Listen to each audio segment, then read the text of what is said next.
franchises in all sports, franchises don't have strong leadership. His commitment to the city and his franchise has been terrific. So that was number one, I think. And as the son of a coach, I really have a great admiration for coaches that go through. You see today, what basketball is just accepting the job as a coach. I think that's good for this franchise. It really is. It's in all sports. Think about how hard it is to find a great coach. So today, it's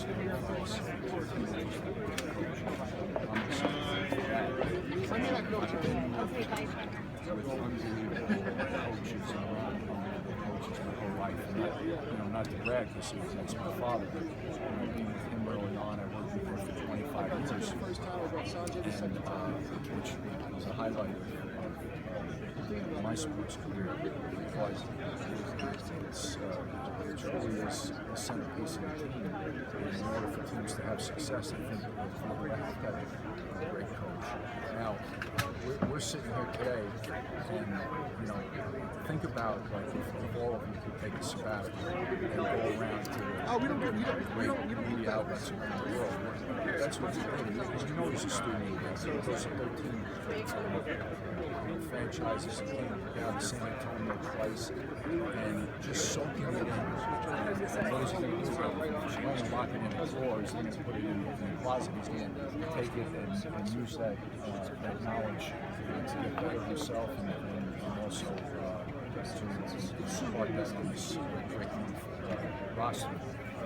So those are the things that excite me. I'm excited to work today, to walk into a great facility.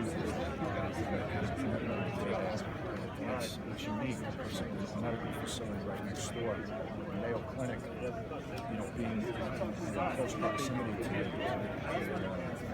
the facility is one that is in a small percentile of the NBA.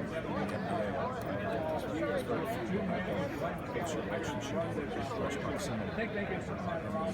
And the new facility is world class.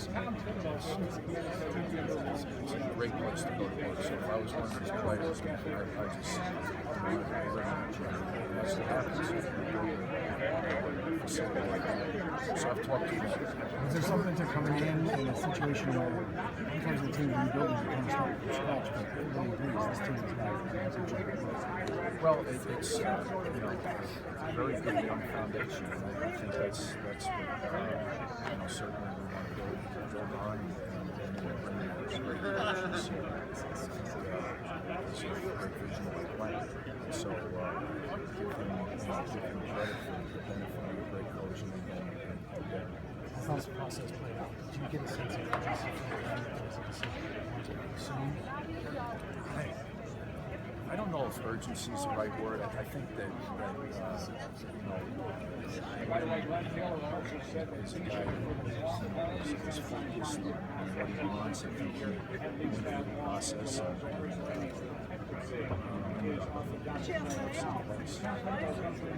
as you know, unfortunately this time of year, there's a lot of coaches that are losing their jobs. That's I guess the nature of it. And you get to see that an opportunity to go and get great coaching. So I have the commitment for the Spurs for another week, and then I'll be on the job for the next week.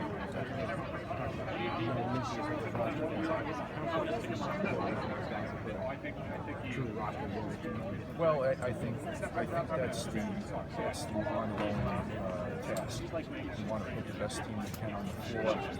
There's three ways to do it. Draft, free agency, or trades. We're gonna look at all of those opportunities to see who make the team better.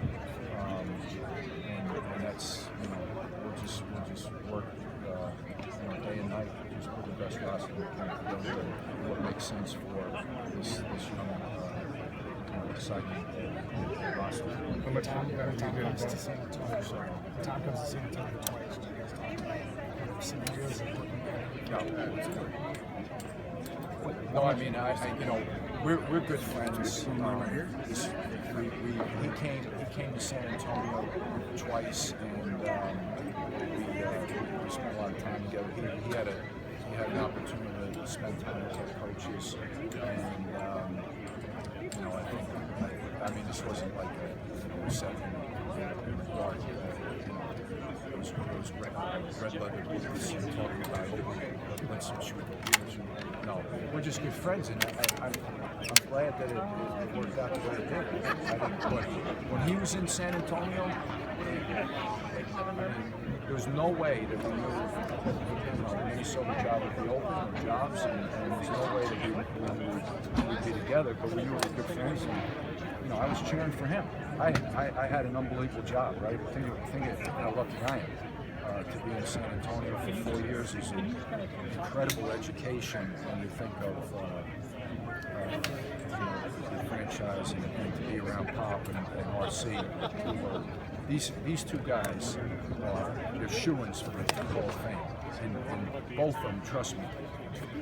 The last thing I just said, that they're shoo-ins for the Hall of Fame, they're both going to be mad at me when I show up back in San Antonio, because they are all about the team. They're all about putting the best team they can, commitment, and so I'll probably get yelled at.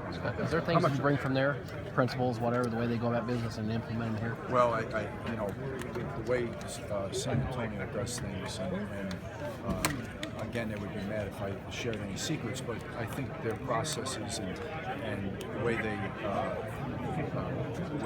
the Spurs do things has been eye-opening for me. And I've been fortunate to be around great leaders. I've been fortunate to be around great organizations, but it's a special place. And to be honest with you, I don't know how I got the job. I swear to God, I'm just so thankful that I could spend that time with that group. And this today is so exciting. It's like I have a couple of my daughters here. And it's really an exciting time. But it's always a little melancholy, because I know I'm leaving some great friends and a great place that is special. How much of your duties there involve college scouting and the draft? A lot. Yeah. We all, we collaborate there, but I spend a lot of time around the world looking at players. So you're going to walk in here running, basically getting the ball running. You've already been assessing this draft class. Well, we're gonna work at it right from day one. I think the other thing too is we'll get right into it. We got a lot of there's always right away. There's a lot of activities when you think about this time of year. The pre-draft camp and interviews and draft workouts, and so it will be exciting. So this interview thing right here, this is it. You're not going to see me again until July. So this is what you're doing. Scott, when you first met Tom in New York, or you started to work with him, what clicked between you guys to kind of form the bond that exists today? Or how did you guys find I think it was just the fact that we both love basketball, both like being in the gym, and I remember we had when I was with the Knicks, we had hired my dad to be a senior consultant, and so my dad shows up, and the first guy to meet him is Coach Tibbs. So he goes to him and says, "Hey, Coach, I'd like to sit down with you and talk basketball." So that's what my dad was there for. He was there to impart wisdom or jokes or whatever the case may be. And he and Coach Tibbs sat for a long time. I don't know, it was like early in the morning, and they sat all day, and as Coach Tibbs does, he was taking copious notes, and he's soaking. And my dad is the type of guy who, he is a great speaker, and he just has great stories. For example, I go to golf with him once a year. It's on Father's Day. I don't feel guilty. I go with him, and I get up on number one, And I said, so Dad, what do you think? And I swear I don't say another word for the whole 18 holes, and it's brilliant. It's like a brilliant day for me. So anyway, Coach Tibbs went through that, and he took the copious notes. And then the next day, he sees my dad in the office. He says, Coach, I can't thank you enough. And he had taken the notes and had them transcribed and presented them to my dad. And I said, now that's a student. That's a guy who is taking this thing serious. And so, you saw the press conference today and what, just the connection. Because someone used the word sabbatical. I don't, one of you guys, and it's true. And I said that to him. I said that when he was in San Antonio, I said the ultimate sabbatical for you was to be able to travel around these NBA franchises. And I don't know how happy those franchises will be next year, but but anyway, it was for a student. Like I have 4 daughters, and they've gone to brilliant universities, and I'm so happy for them. But they go to the university, and they just can't wait to get to class. I have one daughter who is at NYU, and she gets to class 30 minutes early in hopes that she can talk to the professor before class. Now, I don't know how you were, but yeah, I was trying to sneak in late and get out early. So yeah. So you kind of needed a bump in pay then, didn't you? With all that college.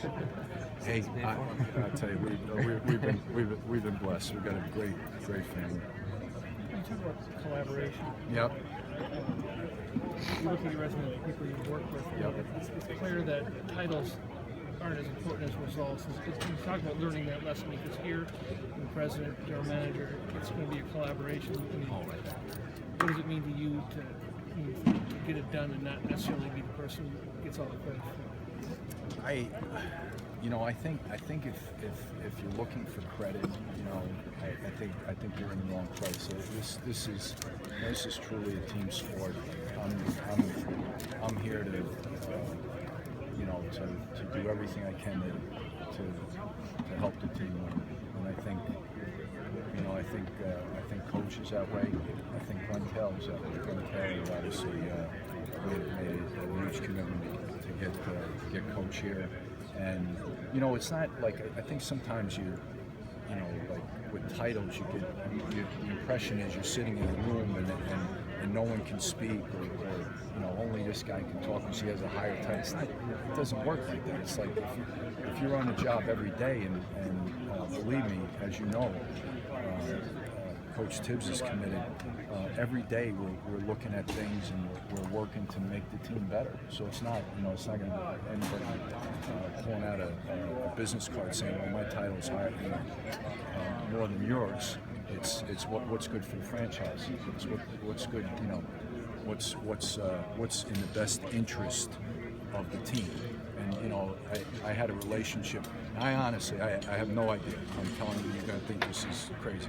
I had a relationship with Coach Snow, and I honestly don't know what my title was, but I know his title was head coach. But other than that, I don't know. Like, I know you want to know who's this going to say. Is he going to make the decision on this, or we're going to, who's going to pick up the mail, or what? It's, trust me, it's like you do what's in the best interest. In that case, it was what's in the best interest of the Jazz and Larry Miller. In this case, it's what's in the best interest of the Timberwolves and Glenn Taylor. When you head into this offseason, do you see a biggest need in terms of transactions to kind of help build this roster? I think sitting here day one, we're going to use the resources we have. A very important draft pick, and we'll use all those 3 areas I mentioned earlier to make the team better.